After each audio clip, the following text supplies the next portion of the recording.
Imaginez une nuit sombre, le vent glacial s'infiltrant à travers les fenêtres mal scellées de votre appartement.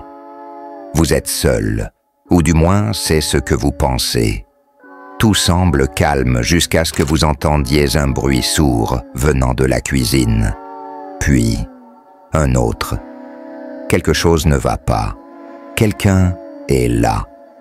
Il y a quelques années, j'ai décidé de m'inscrire sur une application de rencontre pour combler ma solitude après une rupture difficile. J'avais besoin d'un nouveau départ, quelqu'un avec qui partager des moments simples sans prise de tête.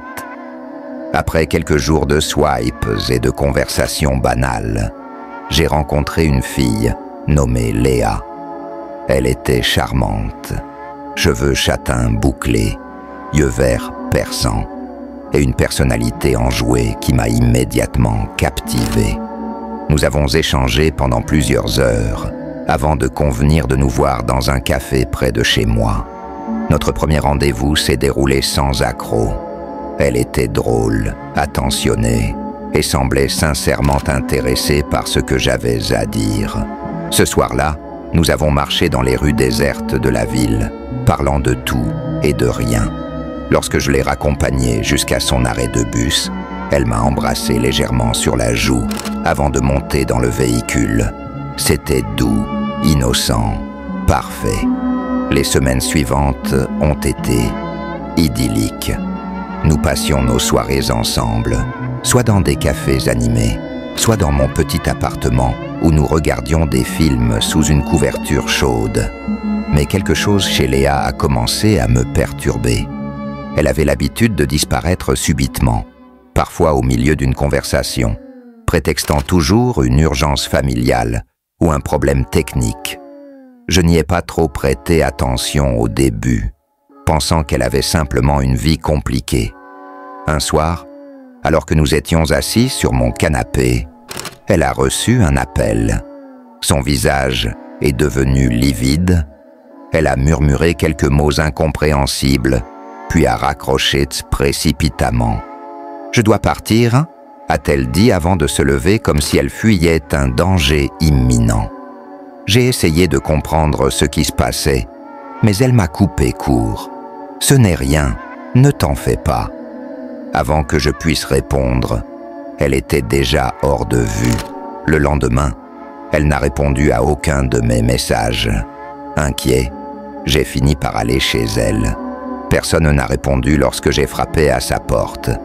Un voisin est sorti et m'a informé qu'il n'avait pas vu Léa depuis des semaines. Elle est partie sans explication, m'a-t-il confié. Mon inquiétude s'est transformée en angoisse pure. Quelques jours plus tard, j'ai reçu un message d'un numéro inconnu. Il contenait une seule phrase « Elle n'est plus là ». J'ai immédiatement supposé qu'il s'agissait d'une mauvaise blague, mais une sensation glaciale m'a parcouru l'échine. Le même soir, alors que je préparais mon dîner, j'ai entendu un grattement provenant de la fenêtre de ma cuisine. Pensant qu'il s'agissait d'un oiseau ou d'une branche, je me suis approché pour vérifier, mais il n'y avait rien. Puis, le lendemain matin, j'ai trouvé une photo posée sur ma table de chevet. Une vieille photo Polaroid représentant Léa et moi, prise lors de notre première sortie ensemble.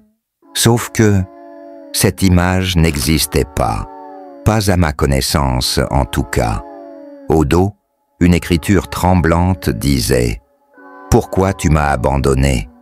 C'est à ce moment précis que j'ai réalisé que quelque chose d'anormal se tramait. Les nuits suivantes ont été interminables. Des bruits de pas résonnaient dans le couloir de mon appartement, alors que j'étais certain d'être seul. La lumière de la cuisine s'allumait et s'éteignait sans raison apparente.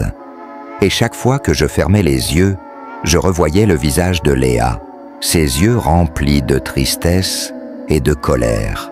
Un soir, alors que je m'efforçais de dormir malgré le stress constant, j'ai senti une présence dans ma chambre. Je me suis redressé lentement, scrutant l'obscurité. Là, debout près de la porte, se tenait une silhouette familière. C'était Léa.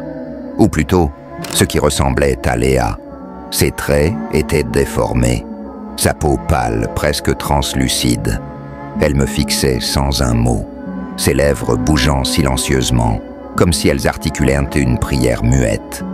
J'ai voulu crier, bouger, faire quelque chose, mais mon corps refusait de m'obéir. Elle s'est avancée lentement vers moi, ses pieds ne touchant pas le sol. Juste avant de disparaître dans un souffle froid, elle a murmuré « Tu aurais dû te souvenir. Depuis ce jour, je dors rarement sans rêver d'elle. Parfois, je me réveille avec l'impression qu'elle est encore là, assise au bout de mon lit, attendant patiemment que je comprenne ce qu'elle essaye de me dire. Mais quoi que ce soit, je sais maintenant que ce n'est pas terminé. »